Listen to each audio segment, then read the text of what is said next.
Ya, jadi ini termasuk tafsir yang luar biasa. Jadi wasfir li hukmi rabbik itu kata Imam Ar-Razi wabaddilil la'na bitasbih. Jadi nabi-nabi dulu yang sebagian itu memutuskan Rabbil atadzar alal ardi minal kafirina dayara, era nabi kalau kecewa disuruh baca apa? Tasbih. Ini penting supaya kehidupan kita itu rileks. Ya saya ulang, ini penting supaya kehidupan kita itu rileks. Misalnya di beberapa daerah kiai itu tukaran. Saya sering kiai tukaran itu bagus. Setan itu yang kurang pengalaman.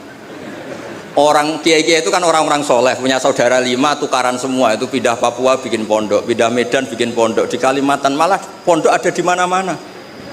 Itu berkahnya tukaran. Nah, setan kaget, loh, tidak sesuai rencana ini. Karena kurang wawasan, setan ini kurang wawasan. Orang soleh kok. Jadi yang dulu satu titik tanah dipakai sujud, dipakai pengkajian Quran, gara-gara konflik kemana-mana. Termasuk beberapa orang yang nggak berani pulang di Jakarta di PSG itu ya di rumah mesti gitu. Jadi kalau Allah menghendaki orang soleh itu di mana-mana baik. Makanya Quran itu mengkritik setan itu inna kaidas syaitani kana dhaifa. Sebenarnya setan itu udah hebat-hebat banget. Wong zaman gini yang ngaji ya banyak. Berarti kan ini kegagalan setan. Itu gagal betul itu. Anda pemenang kan? Mungkin orang lain terganggu lah. Saat ini mungkin melakukan hal-hal yang nggak benar. Anda kesini ngaji itu menang. Nah, itu juga yang mau saya baca di ini beberapa referensi saya ini yang di hadis-hadis sahih. Ini yang di kitab Fathul Bari. Saya tadi sudah matur Pak Kures supaya otoritatif. Ketika kita baik, ya saya baca ya. Ketika kita baik, ternyata dalam banyak hal kita ini dianggap ya di atas malaikat. Jadi kadang Allah itu bully malaikat begini. Kamu iman sama saya, iya ya Allah, normal. Kamu melihat surga neraka, melihat dan bahkan ikut. Tapi Bani Adam itu tidak tahu saya, tapi iman sama saya. Wahal ra'auni, enggak. Enggak tahu saja seiman itu. Kalau wiridan sampai nangis, enggak tahu. Jadi dalam makanya ini di kitab Bukhari. Yaquluna kata Allah ini, fayaqulu kaifa la ra'auni qal yaquluna la ra'auka kanu ashadda laka ibadatan wa ashadda laka tasjidan wa aktsara laka tasbihan. Andaikan mereka melihat engkau ya Allah, tentu tasbihnya lebih besar ketimbang kita. Wong enggak tahu saja ada jamiah istighosah. Loh coba ini Jakarta itu kota kayak apa? Jakarta terkenalnya kayak apa? Kota metropolitan apa saja ada. Ternyata ada PSG. Ada tempat untuk mengkaji apa? Tafsir. Sudah tahu sulit masih dikaji, itu wah luar biasa. Ya sudah tahu sulit masih apa? Dikaji. Itu Masya Allah betul itu. Nah ini supaya clear ya. Jadi ini beberapa kitab yang sengaja saya baca. Saya baca Bismillahirrahmanirrahim yang masalah tasbih. Ya, jadi ini cerita-cerita kekaguman. Redaksinya gini, wa inna wa ta'ala baha itu dari kata baha yubahi muhad. Baha bikum malaikata. Allah itu begitu bangganya dengan kalian. Bumi itu adalah nyuwun sewu tempat maksiat, tempat macam-macam. Tapi ternyata yang baca tasbih banyak, yang iman banyak, yang sujud banyak. Kamu malaikat wajar sujud. Di sini nggak ada maksiat. Juga kamu tidak tak kasih nafsu. Wajar kamu jadi makhluk yang baik. Ini manusia. Nafsu punya, problem punya, saweran banyak, masih baca tafsir. Jadi ini luar biasa, pokoknya luar biasa. Ya, nanti kalau Pak Mukhlis nggak terima, tak kasih mic nggak apa-apa, komplain sama saya, nggak apa-apa. Ini kan demokratis. Monggo nanti kalau mau komplain. Tapi model wali sama intelek biasanya keramat yang model wali, tak jamin. Tak jamin. Saya itu sering di mana-mana itu cerita wali, bukan karena apa-apa ya, supaya orang itu masih punya cita-cita dicintai Allah. Mungkin kita kelamaan hidup di dunia ini, ingin dicintai pejabat, orang kaya, orang terkenal.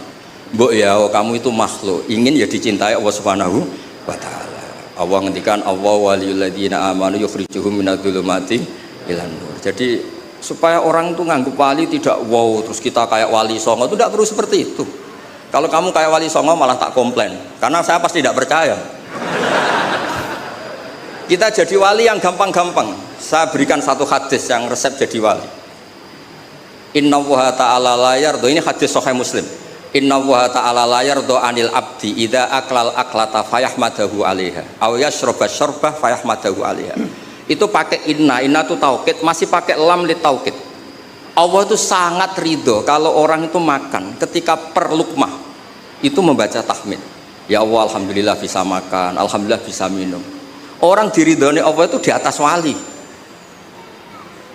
Nggak usah kamu jadi wali wiridan baca kulhu 10.000, nggak ada yang percaya. Nggak ada yang percaya. Sudah, pokoknya kalau makan alhamdulillah. Yang saya tidak tahu itu rokok. Bisanya baca alhamdulillah kalau setelah rokok itu saya tidak tahu. Apa sunat alhamdulillahnya, apa makruh rokoknya itu nanti malaikat bisa diskusi. Ini kan ada janibul khairi sama janibus syarr. Ya, itu malaikat bisa berdebat. Ya. Wong saya pernah ditanya, orang itu nggak ikut rokok, tapi pernah ditanya gini Pak Kursa. Ada orang rokok, kalau di kampung-kampung biasa mau jumatan rokok, pas mas disedot komat, terus dia takbir, itu asapnya masih keluar. Nah itu batal nggak? Wah, saya bilang saya ada ikut mati rokok, kok disuruh mikir hukumnya? Ya pikir sendiri ya dulu. Tapi yang jelas itu malaikat punya alasan mengadab Anda. Saya tidak bilang haram, tapi kalau itu cukup untuk malaikat mengadab Anda, karena pasti itu tidak sopan. Terus dia tanya, enggak Gus, batal apa enggak? Yang batal itu kan aklu masuk, ini kan keluar kan? Wah, ini tambah nggak bener ya. Terus nanti nggak apa-apa Pak Mukhlis, nanti komplain nggak apa-apa. Ya ini kebanyakan Syafi'i itu, kecuali Pak siapa? Mukhlis. Hanafi. Aneh. Di Indonesia madzhab Hanafi itu nggak laku. Ada yang laku soal kawin. Apa? Ada yang laku soal kawin.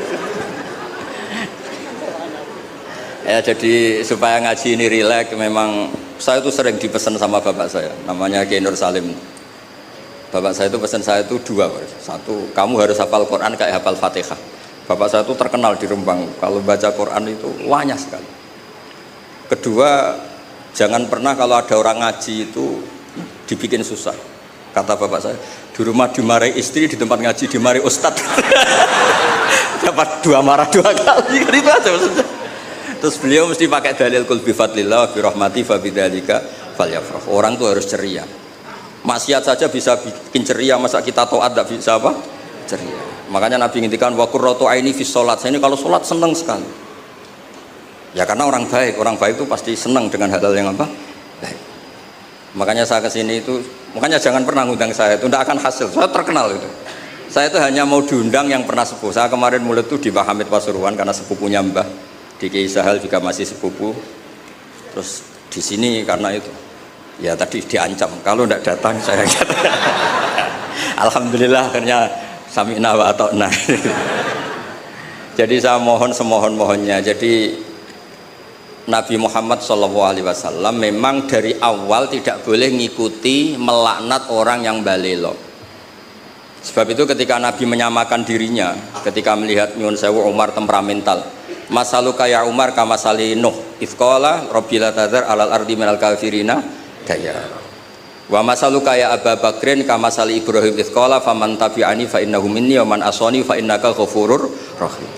Dan Nabi Ibrahim ini juga yang Allah bilang ke Nabi Muhammad ngendikan anit tabi millata Ibrahima hanifa. Jadi santri BSK yang soleh kita doain, yang beling kita doain tobat.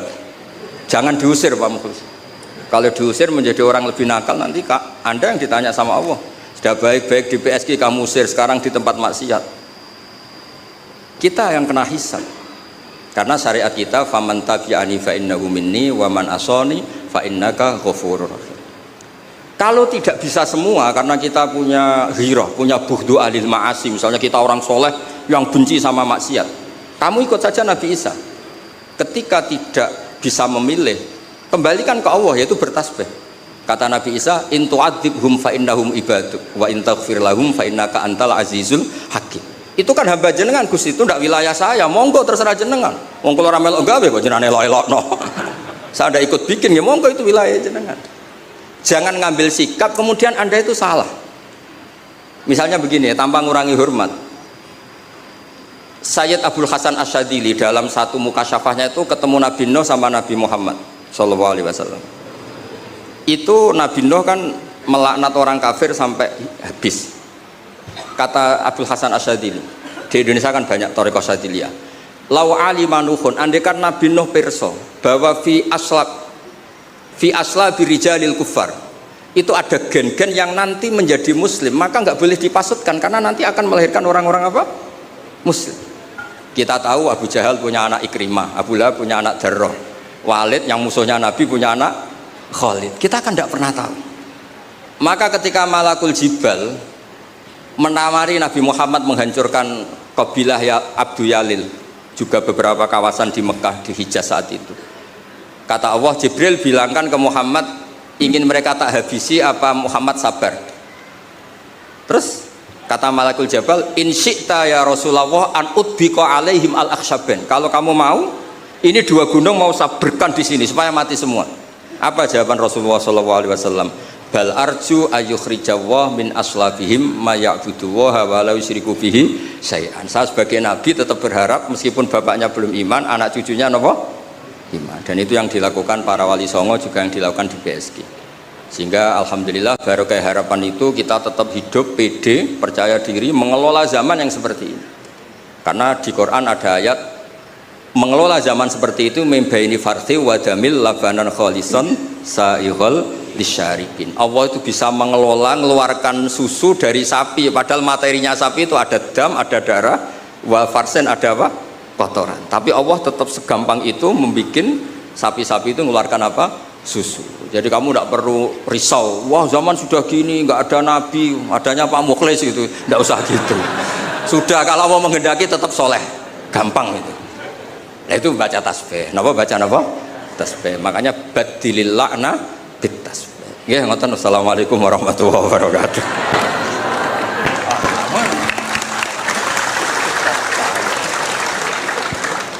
Ini ngasih waktu ini. Terima kasih Gus Baha.